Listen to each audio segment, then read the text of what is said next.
Hello students, welcome to JK engineering classes. आज हम discuss करने जा रहे हैं स्टील स्ट्रक्चर डिज़ाइन की बुक में से हमारा चैप्टर है रिवेटेड कनेक्शन का। ये हमारा सेकंड चैप्टर है हमारी स्टील स्ट्रक्चर डिज़ाइन की बुक में से। आज हम इसकी थ्योरी डिस्कस करेंगे। सबसे पहले कि हम जो स्टील स्ट्रक्चर का मेंबर्स होता है, अगर हमने उसे कनेक्ट करना है तो उसके कौन कौन से वे होते हैं। फर्स्ट वे आता है उसका रिवेटेड कनेक्शन। जैसे कि हमारे पास स्टील की दो प्लेट्स हो, एक ये प्लेट हो और दूसरी ये प्लेट हो। अगर इन दो प्लेट्स को हमने आपस में कनेक्ट करना है तो हम कैसे करेंगे। इसका फर्स्ट मेथड है रिवेटेड कनेक्शन का। अब ये कैसे होता है, जैसे ये हमारी प्लेट होती है और ये इसकी यहाँ पर थिकनेस होती है प्लेट की, इधर भी थिकनेस होती है, ऐसे हमारी प्लेट होती है।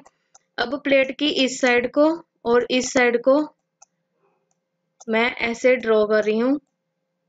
ये है वन साइड, वन प्लेट। अब ऐसे ही सेम होगी हमारी दूसरी प्लेट। अब इसे कनेक्ट करने के लिए मैं यूज करूंगी रिवेटेड कनेक्शन। जैसे कि ये वन प्लेट है और इसे हम ऐसे एक प्लेट के नीचे दूसरी प्लेट को ऐसे कनेक्ट करेंगे विद द हेल्प ऑफ, यहाँ पर लगेगी रिवेट। इसे बोलते हैं, इस स्ट्रक्चर को जो मैंने ये ड्रॉ किया है इसमें, इसको बोलते हैं रिवेटेड कनेक्शन। इसकी डेफिनेशन होती है steel structure members require to be connected together to form a complete structure. कहने का मतलब कि अगर कोई भी स्टील स्ट्रक्चर का मेंबर हो, उसे कनेक्ट करने के लिए जब वो आपस में कनेक्ट होते हैं तो वो कनेक्ट होकर क्या बनाते हैं, एक कंप्लीट स्ट्रक्चर बनाते हैं। And the method of connecting the structure members is known as structure steel connection. और जो हम मेथड यूज करते हैं इन दो प्लेट्स को आपस में कनेक्ट करने के लिए, उसे बोलते हैं स्ट्रक्चर स्टील कनेक्शंस। और ये कनेक्शंस कौन कौन से हो सकते हैं। फर्स्ट हो सकता है हमारा रिवेटेड कनेक्शन, सेकंड हो सकता है बोल्टेड कनेक्शन, थर्ड हमारा होता है पिन कनेक्शन एंड फोर्थ होता है वेल्डेड कनेक्शन। अब हम डिस्कस करेंगे riveted connection. So riveted connection are the structure steel structure connection in which rivet are use to be connected to structure member, जिसमें हम रिवेट को यूज करेंगे structure members को कनेक्ट करने के लिए, उसे बोलते हैं रिवेटेड कनेक्शन या रिवेटिंग। अब इस डायग्राम में मैंने शो किया हुआ है, यहाँ पर रिवेट लगाई हुई है, टू स्ट्रक्चर मेंबर्स को कनेक्ट करी है। इस स्ट्रक्चर को जो ये इसमें शो किया गया, इसको बोलते हैं रिवेट, जिसकी टॉप को बोलते हैं हम हेड, और इसके सेंटर वाले बॉडी पार्ट को बोलते हैं हम शैंक, और लास्ट में बोलते हैं इसे tell. A piece of round mild steel bar forged in a place to connect two or more than steel members together। एक या दो स्टील मेंबर्स को आपस में कनेक्ट करने के लिए जो हम पीस, राउंड माइल्ड स्टील का पीस हम यूज कर रहे हैं, उसे हम बोलते हैं रिवेट। ओके, और इसमें आता है रिवेटेड कनेक्शन में क्या आता है, इसकी हेड, इसकी बॉडी को बोलते हैं शैंक एंड लास्ट इसका टेल। उसके बाद इस डायग्राम में शो किया गया है कि हमने जैसे ये टू प्लेट्स कनेक्ट की गई है और इसमें ये जो होल है ये रिवेट्स लगाए गए हैं। ओके, अब ये डायगोनल है, जैसे कि ये रिवेट और ये रिवेट और ये रिवेट, तीनों रिवेट्स एक लाइन में नहीं है, तो इसका मतलब ये जिगजैग है, जहां हम इसको बोलेंगे डायगोनल रिवेट्स। सबसे पहले इसका क्या होता है, एक रिवेट से दूसरे रिवेट का डिस्टेंस जो आता है उसे हम बोलते हैं pitch. The center to center distance between the two rivets is called pitch. It is denoted in P. P is the pitch.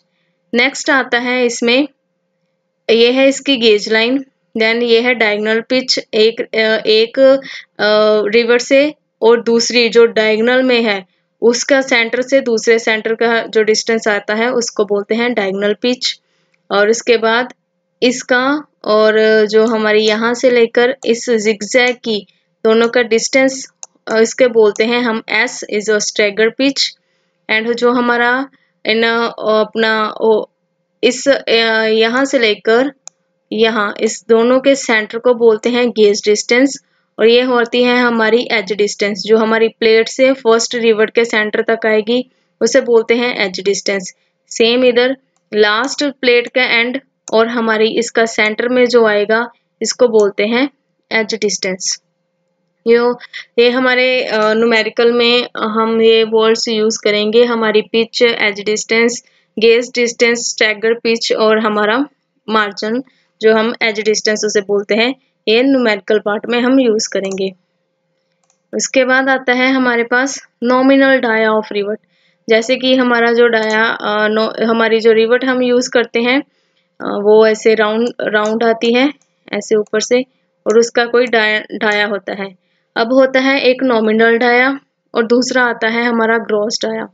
सबसे पहले नॉमिनल डाया कौन सा होता है? The dia of a shank, shank जो शैंक का dia होता है, rivet before driven is now as the, कहने का मतलब कि जो हमारा रिवट है इसको ड्रिवन करने से पहले जो इसका डाया होता है उसको बोलते हैं नॉमिनल डाया बिफोर ड्रिविंग, और आफ्टर ड्रिविंग जो आएगा वो आएगा हमारा ग्रॉस डाया। अब बिफोर ड्रिविंग में क्या आता है, जो हमारा बेसिकली रूफ और ट्रस के लिए हम डाया यूज करते हैं वो 12 mm से 16 mm तक होता है।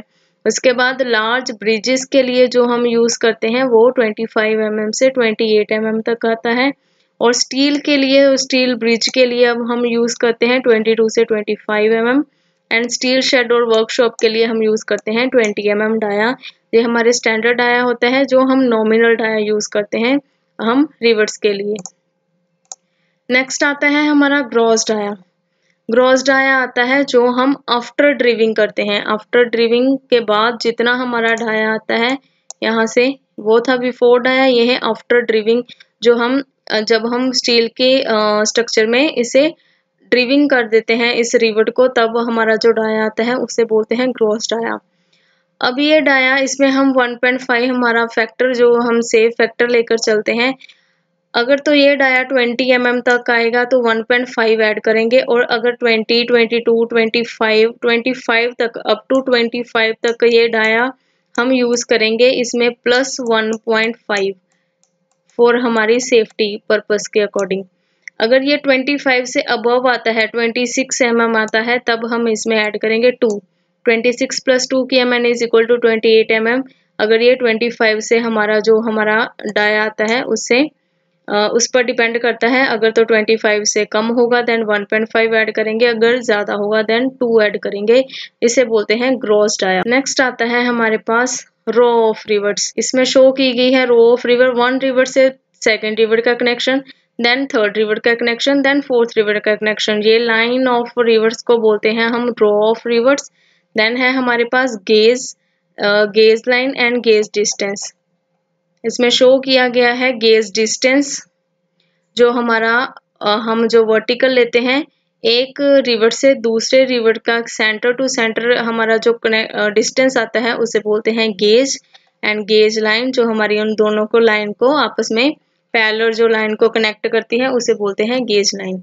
सो row of the rivet it is defined as the line of the rivet parallel to the meeting edge of the rivet, यानी कि एक रिवर से दूसरे रिवर तक का डिस्टेंस। और उसके बाद जैसे एक रिवर है हमारे पास, ये है हमारे पास सेकेंड रिवट, ये है हमारे पास third rivet. So it is defined as the line of the rivets. एक लाइन में जो ये मीट कर रहे हैं सेंटर टू सेंटर, इस लाइन को बोलेंगे हम रो ऑफ द रिवर्स।